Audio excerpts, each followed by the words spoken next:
dans le domaine des sciences humaines à Santa Cruz et qui l'ont fortement influencé, je dirais, dans le domaine des croyances, dans le concept des croyances, qui est quand même un sujet, une idée assez méconnue, qui est pourtant très utile pour tout le monde. Il croyait au pouvoir métaphorique du roman, de l'histoire, du conte, etc. C'est donc un spécialiste des sciences humaines, passionné par la philosophie, et puis et surtout le développement personnel. Donc l'homme qui voulait être heureux est un livre qui est sorti, on l'a dit, il y a deux ans. C'est un livre de psychologie dont l'axiome est fondé sur l'idée principale suivante: ce que l'on croit peut devenir réalité. Voilà. Ce premier roman qui est très accessible, qui est acheté, il y a 170 pages, on le lit assez rapidement, est devenu très rapidement un best-seller, puisque 2 ans après, il s'est vendu quand même à 250 000 exemplaires. C'est l'histoire d'un homme qui s'appelle Julien, qui par simple curiosité consulte un vieux guérisseur, qui est réputé en technologie à Bali. Alors, le diagnostic du guérisseur est formel.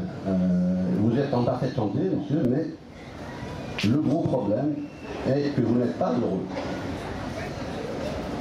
Et grâce à la sagesse du vieux guérisseur, qui semble connaître son patient mieux que lui-même, notre patient est entraîné dans une aventure plus captivante, la connaissance de soi-même, justement.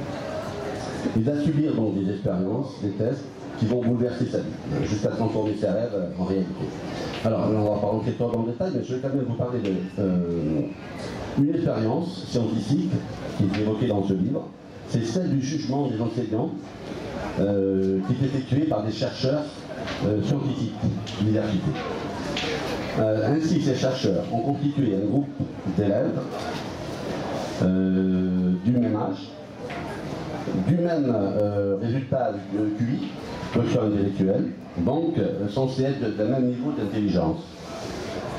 Ils ont ensuite séparé le groupe en deux. Le premier groupe a été confié à un enseignant qui avait pour consigne suivante: faites le même programme que d'habitude, mais pour votre information, sachez que ces enfants sont plus intelligents que la moyenne. Bien. On a ensuite confié le deuxième groupe à un autre enseignant en lui disant: faites le même programme que d'habitude, mais pour votre information, sachez que ces enfants sont moins intelligents que la moyenne.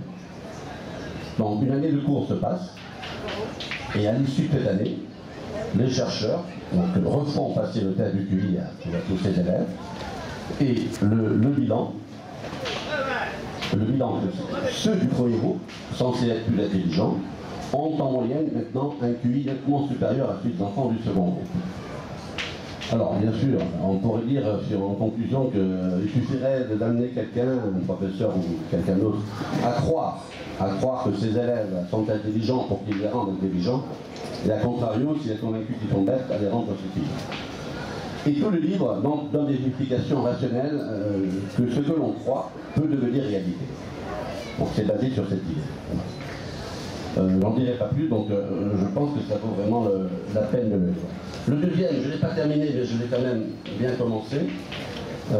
Dieu voyage toujours incognito. Alors, il est déjà sorti à plus de 30 000 exemplaires, suite au succès du premier livre. Et il expose également des nouvelles recettes du bonheur, du moins d'après Gounel.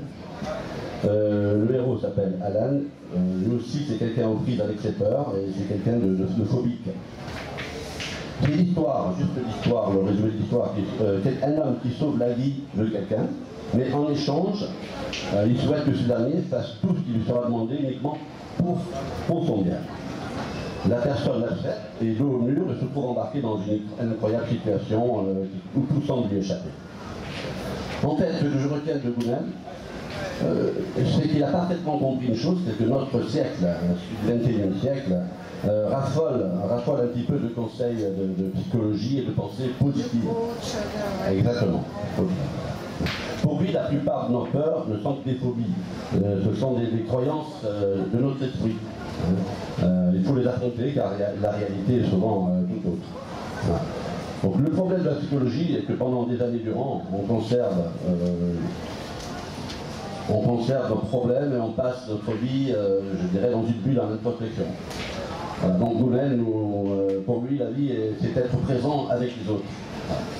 Donc ces livres, à mon sens, ouvrent la voie donc, à la plus belle des réflexions sur soi-même, sur nous-mêmes. Hein. L'idée principale de l'auteur, c'est d'amener les lecteurs à réaliser que la vraie valeur d'idées simples que personne n'applique. Voilà, il les entraîne à voir les choses tout à fait différemment.